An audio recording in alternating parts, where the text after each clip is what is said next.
Hey YouTube, Pulse 38 here. Last video we talked about bug out bags, why you need a bug out bag.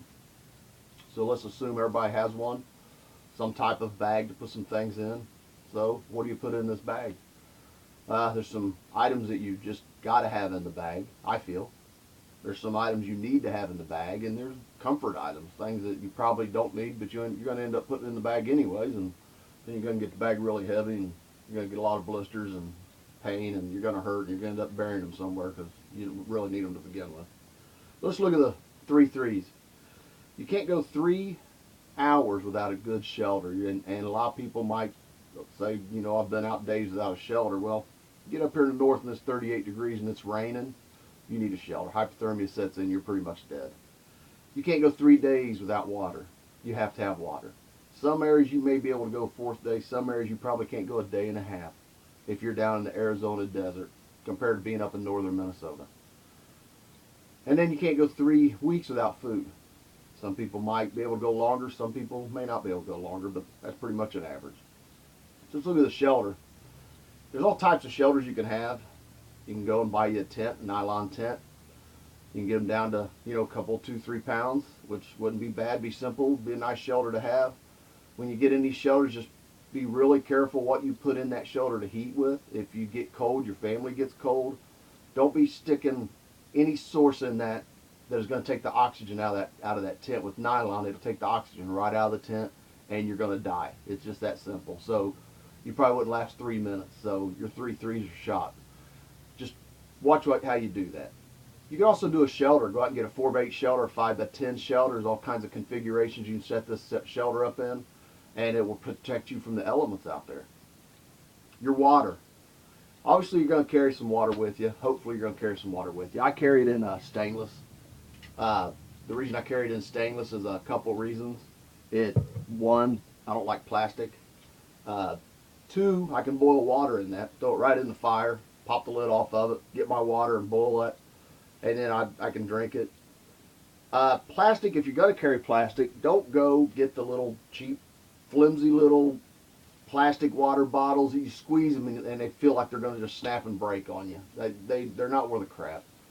If you're going to get at least a good thick water bottle. Aquafina has probably one of the better bottles there is when it comes to a plastic water bottle. And this bottle, like it is right here, you can throw it in the fire and boil water and never hurt that plastic. So 2 ways you can boil water. You can also carry some kind of water system. I like the Sawyer water system. It's a filter. It'll do 1,000,000 gallons. You can buy this thing under $50. I think I've seen them as low as 39. It'll do 1,000,000 gallons. You will never probably wear this filter out. 1,000,000 gallons. That's a lot of water. It's a simple little setup. It'll also screw on to a bottle, so you can fill the bottle up and squeeze it right out. Comes with 3 bags. I'm not real crazy about these bags. Comes with a really big one, a medium, and a small one. I'll do a review on that later, but it's just a simple way. Iodine tablets, bleach. There's all kinds of ways to sterilize your water, but just don't drink the water out of a stream, out of a pond. At least you got to boil it 3 minutes. Boil it 3 minutes. Your food in your bag. There's all kinds of ways to carry food, and there's all kinds of foods to carry. I like MREs.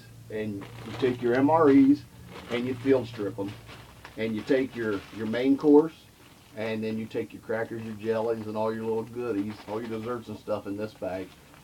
And depending on where you're at, how much you eat, and how much energy you're burning, you can almost do 1 MRE and get 2 meals out of it.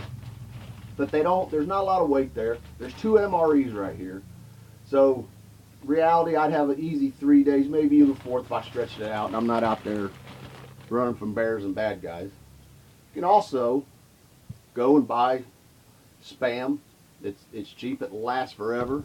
You know, your beanie weenies. It's all food that you can carry in your bag, and you should at least have 3 days of food in that bag. And after that, hopefully you're going to get back home. If you're not going to get back home, now it's not a bug out bag. It's a survival bag, and hopefully you know how to survive. Your next one is your food, your water, your shelter. But you got to have some kind of fire. And I think there's three to five ways you need to know how to make a fire. Obviously, waterproof matches. You can go to Walmart and buy this little bitty bottle. Has a little bitty cheap striker. It might work about twice on it, but at least it's on there. Has waterproof matches in it. You can buy it for $1, $1.50. Flint and steel. You can get your magnesium rods with your strikers on them. Definitely a lighter. And the old-fashioned flint and steel, which never fails, char cloth. And carry them in a watertight so it doesn't get wet. Obviously, you might be out in the weather, you don't know.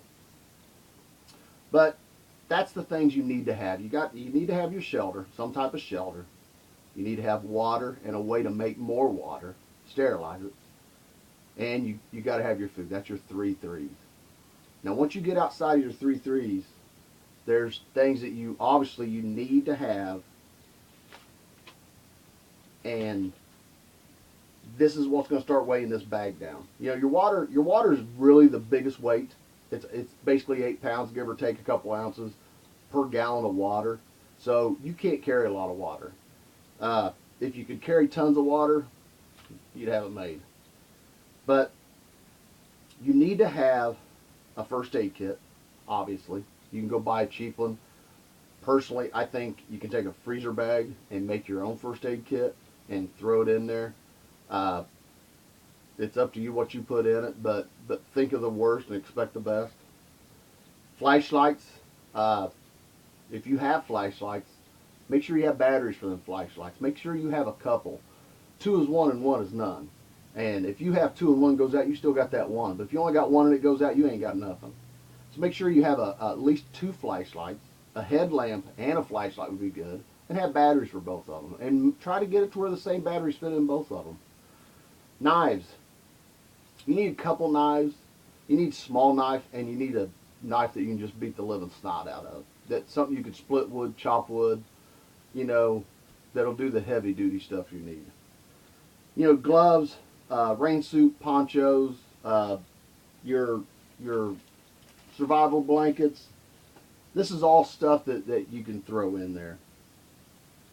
Bandana or scarf to filter water out with, to wash yourself off with, to put over your neck so you're not getting sunburnt. You can drape it over your head and keep the sun off of you. And speaking of suntan lotion, the worst thing that could happen to you out there is to get sunburnt, get blisters all over you, and the blisters get infected, and now you die. You might as well be in your tent with your stupid heater going that's going to kill you in 3 minutes. Paracord, at least 50 foot of 500 paracord. You can do anything. You can make shelters. You can do anything with that. Chapstick, that's another. Prescription pills, ibuprofen.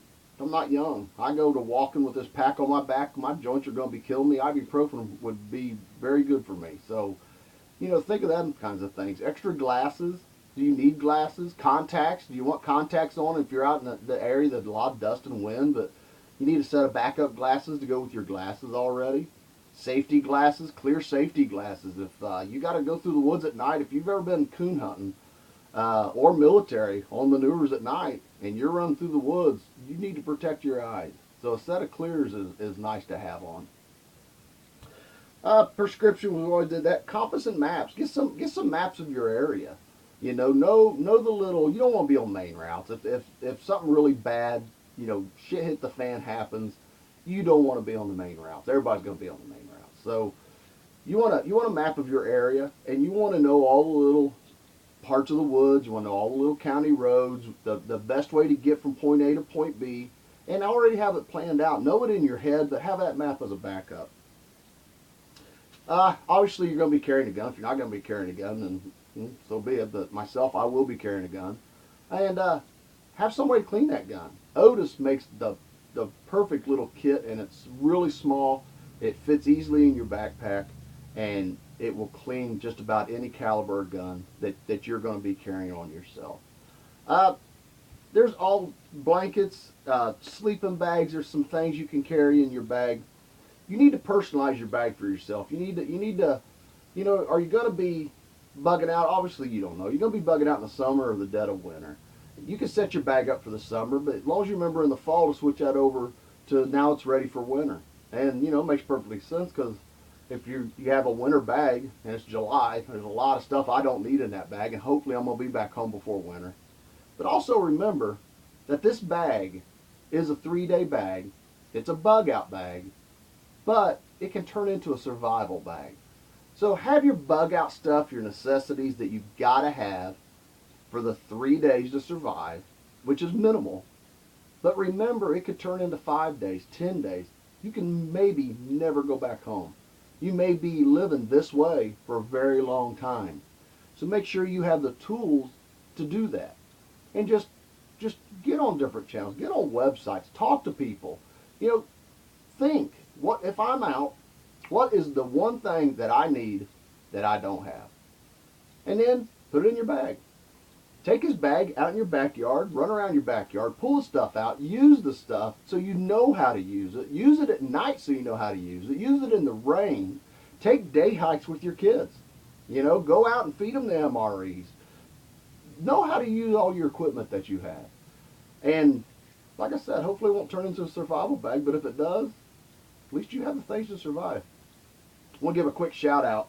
This shirt I'm wearing is made by tacticaltshirts.com. I'll try, if I figure it out, I'll try to put a link below how to do it. But it's tacticaltshirts.com. It is a Chris Kyle shirt, which was killed in Texas, one of the Navy SEAL's greatest snipers there ever was. You buy this shirt from tacticaltshirts.com, and a large portion of that money goes to the Chris Kyle Foundation, and it goes to his wife and kids, which is the best thing you can probably do with your money. But hey, until next time, get that bag out, fill it up, and get out and run around and try to figure out how to use that stuff. Next time we're going to talk about, now you're bugging out, where the hell do you bug out to? When do you know how to come home? When do you know when to come home?